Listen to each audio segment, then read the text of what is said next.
Assalamualaikum friends, welcome to my channel. இன்னைக்கு நம்ம சேனல்ல கத்திரிக்காய் பச்சடி எப்படி செய்யணும்னு பார்க்கலாம். இதுக்கான ingredients இங்க இருக்கு. முதல்ல ஸ்டவ் ஆன் பண்ணிட்டு அது ஒரு கடாய் வச்சு 1 டேபிள்ஸ்பூன் எண்ணெய் ஊத்திக்கலாம். நான் நல்லெண்ணெய் ப்ரிஃபர் பண்றேன். அதுதான் கத்திரிக்காய் பச்சடிக்கு டேஸ்ட் கொடுக்கும்.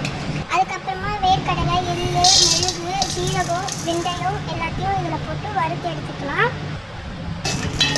இது நல்லா வறுத்ததுக்கு அப்புறம் இந்த கலவையை எடுத்து மிக்ஸில போட்டு நல்ல பேஸ்ட்டாக நம்ம அரைச்சி எடுத்துக்கலாம். பேஸ்ட்டாக அதில் குருமாவில் ஊற்றுறதுக்கு தேங்காய் பால்லாம் அரைக்கிற மாதிரி நல்லா அரைச்சி எடுத்துக்கலாம். தண்ணி நீங்கள் பார்த்து கொஞ்சம் கொஞ்சமாக சேர்த்துக்கோங்க. இது அரைச்சதுக்கப்புறம் அடுப்பில் அந்த கடாயில் ஒரு டேபிள் ஸ்பூன் நல்லெண்ணெய் ஊற்றிக்கிட்டு நல்லெண்ணெயில் நம்ம கட் பண்ணி வச்சிருக்கிற வெங்காயம், ஒரு மீடியம் சைஸ் வெங்காயம் பொடியாக நறுக்கி வச்சு அதை இதில் போட்டுக்கலாம். இதோட மெழுகு ஒரு 5-6 மெழுகு எடுத்து போட்டுக்கலாம். இது நல்லா வதங்கணும். வெங்காயம் வதங்கினதுக்கப்புறம் இஞ்சி பூண்டு பேஸ்ட் போட்டுக்கலாம்.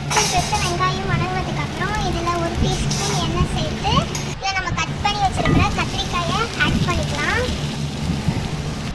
இதோட உப்பு சேர்த்து கத்திரிக்காயை நல்லா வதக்கி எடுத்துக்கலாம். கத்திரிக்காய் நல்லா வதங்கினோடனே அதோட தக்காளி சேர்த்து வச்சுருக்கிற மசாலாவும் இன்னும் கொஞ்சம் தேவையான அளவு உப்பையும் இதில் சேர்த்து நல்லா மிக்ஸ் பண்ணி விட்டுடலாம். இதில் இப்போ லெமன் சைஸில் இருக்கிற புளி ஊற வச்ச தண்ணியை சேர்த்துக்கலாம். இதோட நான் ஒரு 1/2 டம்ளர் தண்ணி மிக்ஸ் பண்ணிவிட்டேன். இப்போ இது நல்லா மூடி பாயில் பண்ண விட்டுடலாம். இப்போ நல்லா வந்துடுச்சு.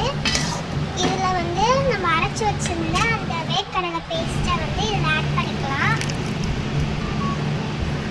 இப்போ இதை நல்லா கிண்டி விட்டு இதில் லெமன் ஜூஸ் ஆட் பண்ணிக்கலாம். இது கம்பல்சரி கிடையாது, புளிப்புக்காக நம்ம ஆட் பண்ணுறது.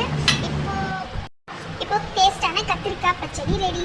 இது பிரியாணியோட சூப்பராக இருக்கும். அப்படியே ஹோட்டலில் நம்ம பிரியாணிக்கு கொடுக்குற அதே கத்திரிக்காய் பச்சடி டேஸ்ட்டில் இருக்கும். இதை அவங்க ஃப்ரெண்ட்ஸ் அண்ட் ஃபேமிலிக்கு செஞ்சு கொடுத்துட்டு எப்படி இருக்குன்னு கமெண்ட்ஸில் சொல்லுங்கள். தேங்க்ஸ் ஃபார் வாட்சிங். இந்த வீடியோ உங்களுக்கு பிடிச்சிருந்துச்சுன்னா ஷேர் பண்ணுங்கள், லைக் பண்ணுங்கள், மறக்காமல் சப்ஸ்கிரைப் பண்ணுங்கள். அஸ்ஸலாமு அலைக்கும்.